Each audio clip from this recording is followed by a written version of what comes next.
how do I stop repeating the same mistakes or the same unfavorable people, places, things, and events? A big part of that is an identity shift. I know I've had multiple. I've been the athlete archetype, I've been the artist, I've been the nerd, I've been the gang member. Very short-lived.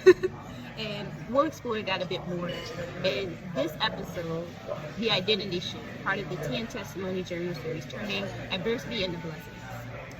But back to the concept of the identity shift and why that's helpful to ending those type of cycles. Well, first of all, when you truly believe that you are a particular character or you are a certain archetype, there's just certain behaviors and habits that align with that identity, and you typically won't tolerate anything that deviates.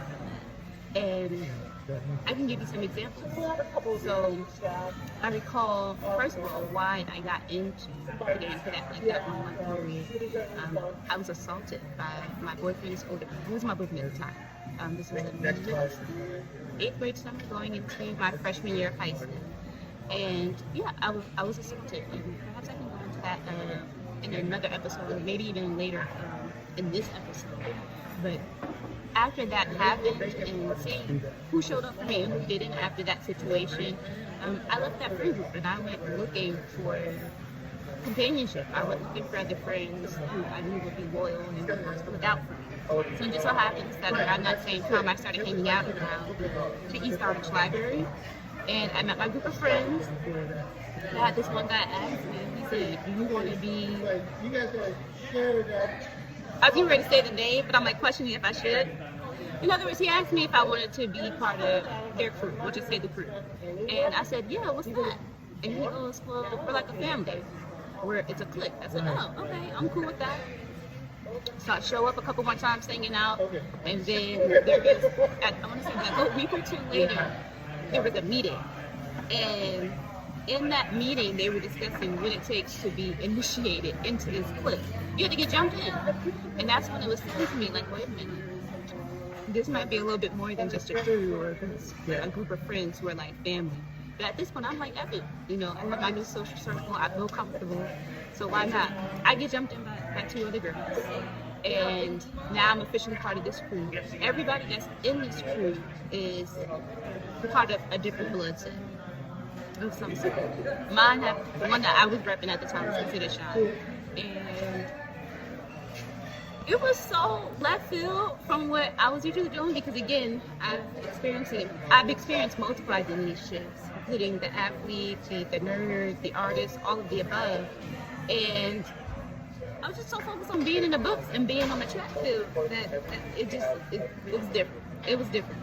And I did not did one when I got jumped in. And then they told me that I would eventually have to jump somebody else in. So I stuck around for like, I think I won't say about a month or two before it started setting in like, I have no business being here. And here's why I ended up leaving. One, they wanted me to jump another girl in. And this is when I got to questioning, like, why? What are we doing? Like, what's the purpose of this here? And then 2, I grew up in a very pro-Black household. So concepts like taking care of your community, moving differently, business and entrepreneurship being a way to liberate the Black community, and leadership were all things that were like emphasized in my household. And I'm starting to connect the dots, and I'm realizing, wait a minute, if I can have this type of pull over somebody, that I just jump and get them to do whatever I ask them to do, which by the way I never actually do anything. If I can have that type of influence over a person, I can have that type of influence over people in a business. 1, something legal and sustainable. And then 2, I remember the final straw was at one of the last meeting I was at. They were like, okay, we're gonna have to start bringing money to these meetings. And I'm like, in my head, probably I'm thinking like, for what? You can say explaining for what, and then I'm like, I'm doing math now. First of all, where are we gonna get this money from? My lunch money? I'm a teenager. I'm running track. I didn't have a job at the time, so I'm like really trying to figure out, is this gonna work? And I'm realizing, no, it's not. And yeah, I just stopped coming around. Fortunately, I ended up going to high school in a completely different town, so it was easy for me to kind of just go in my head. and stopped coming around. And it wasn't that I wasn't that deeply involved for where somebody would come looking for me or anything like that. It was really lightweight. But yeah, aside from me putting connecting those dots, another part that made it easy for me to step out of that temporary identity shift of the gang member was I had something to lose.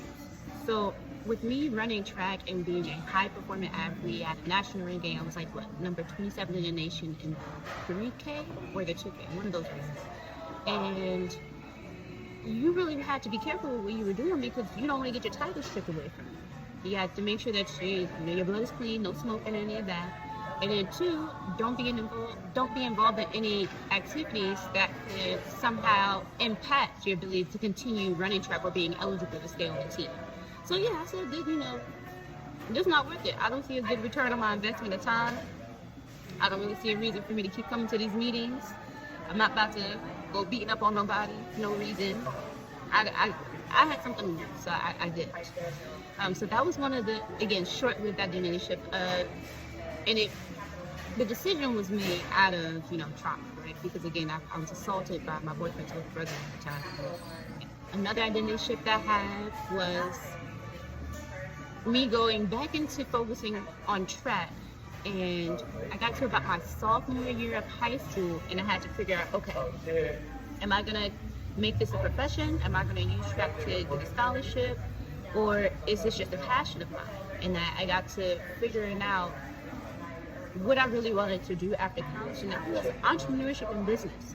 So I joined the school program called the All-Stars Development School for Youth. So this was a program based in North New Jersey. They have multiple locations, but that location was in downtown. What they focus on is giving, it's like a 6-month program. You have to attend after school. You can't miss any times or you get kicked out. But for about 6 months of professional training, they teach you how to dress, how to do your resume, how to interview, how to network with like managers, executives, founders, owners, and other people with big status. In other words, how are you palatable to them? How do you communicate with them? How do you talk business with them so that you can get yourself a job in one of their companies? And after you graduate from that program, you're given a job. So the one that I earned was an internship in the strategic sourcing department of ANE, which I really love. So here I am. I'm 16 years old at this point. I have my summer internship in New York City at that. So for those of you who don't know me, I'm born and raised in New Jersey, North New Jersey. And northern New Jersey, it's about a 20-minute train ride or so into New York City. So it's a pretty easy commute. And it was fun. It was fun going out of state every single day to what felt like my big girl job at 16. And I ended up leaving track to focus on that new identity shift and that new focus, a new career path. And it worked out for me because fast forward now, here I am, 28. I'm the founder and CEO of a tech startup. And a lot of my intellect and my skills that I have now, it started from that identity shift back when I was 16. And I'm going to elaborate a bit more on identity shifts, why they're important, and why they're really, really helpful to ending those cycles of making the same mistakes or having unfavorable experiences. But I'm on my lunch break for the day, so I'm going to get into these tacos. It's Taco Tuesday. Maybe I can show you guys what I'm grilling on real quick, and then we'll go ahead and continue the episode later.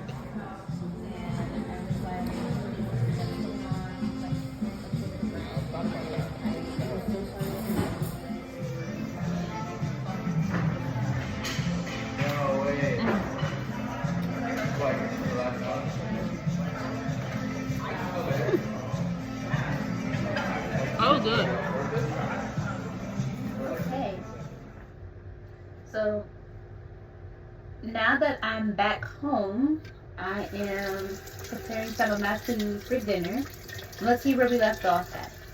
So I was talking about the importance of an identity shift being used as a tool to end cycles, not running into the same mistakes, not having to repeat certain lessons, not running into the same unfavorable people, places, and events. And I've had multiple identity shifts, and the biggest ones that had the biggest changes usually happen after some type of traumatic event that I was like, oh, hell no.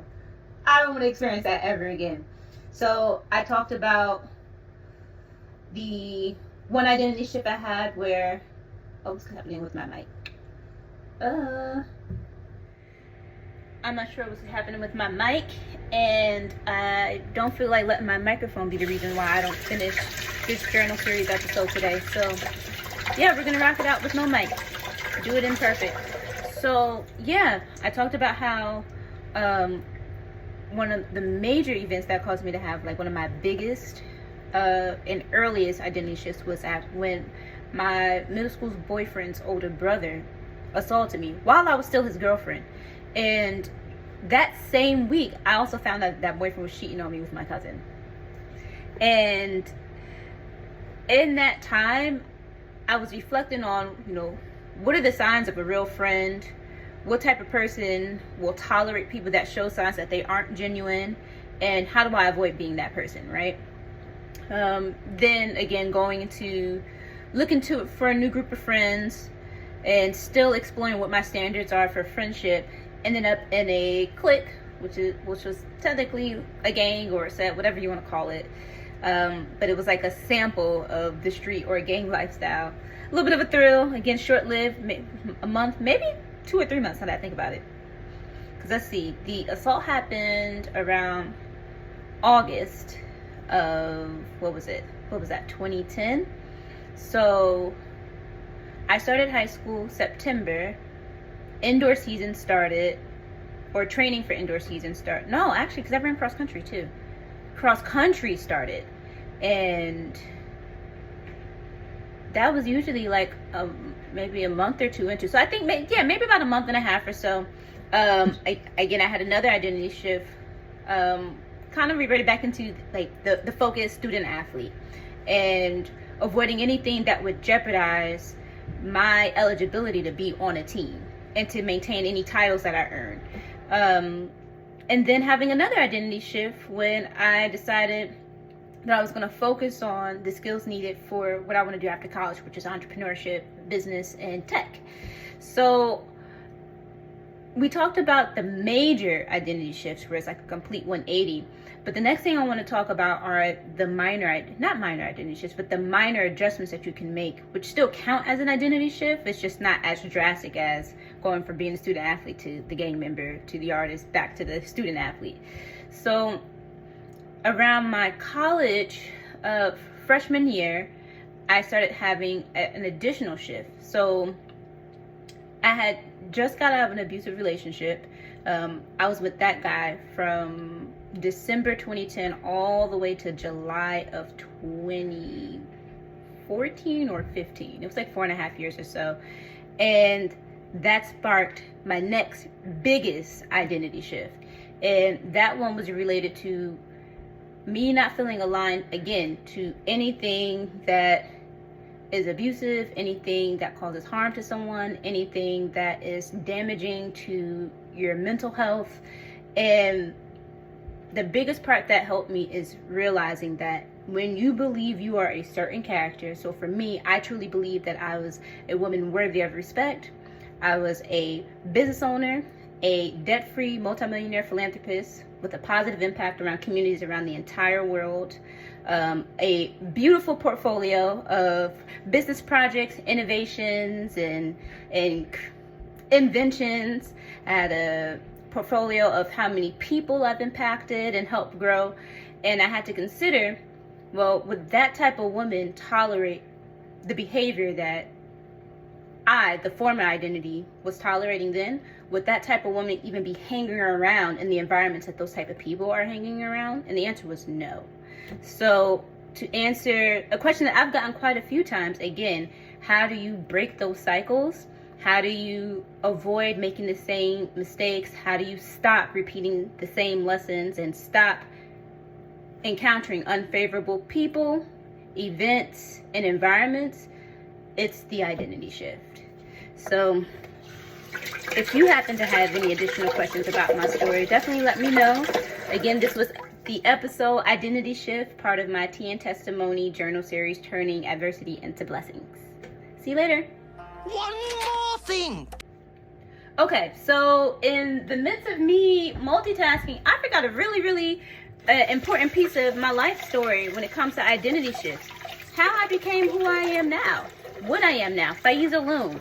So around, what was it, 2015, again, the breakup with the abusive guy happened. I started like my first year of being single and really figuring myself out, really focusing on school. I was at ASU, W.P. Carey School of Business. Was the president of entrepreneurs at ASU, experimenting with different side hustles. And I noticed I was having a challenge with really focusing on school and my health because my nervous system needed healing. My mental needed healing after everything that I had gone through from childhood all the way to that date. And I was able to identify where some of those traumas came from and decided I wanted to break that cycle. Because I looked not just at myself, but I looked at my family, what other women in my family may have had similar experiences to me, and what I could do to ensure that my kids, I know I want them, my kids, my grandkids, my great-grandkids, and so on, don't ever have to experience the type of hurt that I experienced. And that kick-started my spiritual awakening. So in 2016, I got to a point in which I was visualizing and actualizing the woman that I wanted to be. I got to describing her. What does she wear? What does she eat? Who does she hang around? What type of work does she do? What type of reputation does she have? What are her values? And I was like, okay, well, she sounds pretty cool. Let's name her. So I went around looking for names, and the name that I ended up creating is Faiza Loon. So Faiza Loon has a completely different meaning than the two components of the name separately. So Faiza is Arabic for leader or winner in certain contexts.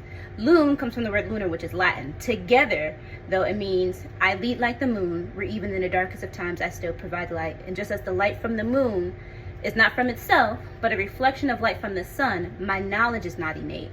But what I do learn, I'll share with you. And I live by that every single day. And I remember shortly after personifying this identity that I wanted to pursue, I realized, why am I treating this as a separate entity? Why am I treating this as a completely different person? This is me. So I made the bold decision to legally change my name. I'm talking birth certificate, social security card, driver's license, bank statements, all of the above. I changed it because that is genuinely who I am. I did decide to keep my first name. Those of you who know my first name, I don't like being addressed by that any longer. I will allow people at work to address me by it because honestly, I like keeping my personal life separate from my work life when I am working a job. And I don't feel like answering too many questions about my name and the funny jokes of how do you pronounce that for both my first name and my middle name, which is Faiza Loon. But yeah, outside of that, if I have a personal relationship with you, which really is how I live now, because I'm a full-time entrepreneur now. My primary focus is my business, which is Illis Finds, a social media platform and digital marketing agency. So I am now Faiza Loon everywhere I go. And yeah, if this is your first time hearing about it, or maybe you forgot that I legally changed my name, here's your reminder. Stop calling me by my first name, please and thank you. There are a few exceptions that I might make, but those are the people that were involved with my existence. And chances are that's not you. So yeah, my mom, dad, my grandmother, and a few other immediate relatives, but everybody else, call me Faiza Loon. Thank you. But yeah, I think that was important to say, that changing my last name, it wasn't just a matter of me avoiding things that weren't aligned with what's good for me and what's aligned with that identity of Faiza Loon. It was also me claiming my power. You don't get to choose what you're born into, and you don't always get to choose what type of experiences you have before you have the discernment, before you have the wisdom, before you heal the trauma. But you definitely get to choose where you end up. You get to strongly influence what you experience after you've learned the lessons. And me titling myself and naming myself Faiza Loon was me taking that accountability and claiming my power with who I wanted to be. So yeah, again, I'm going to conclude it for a second time now.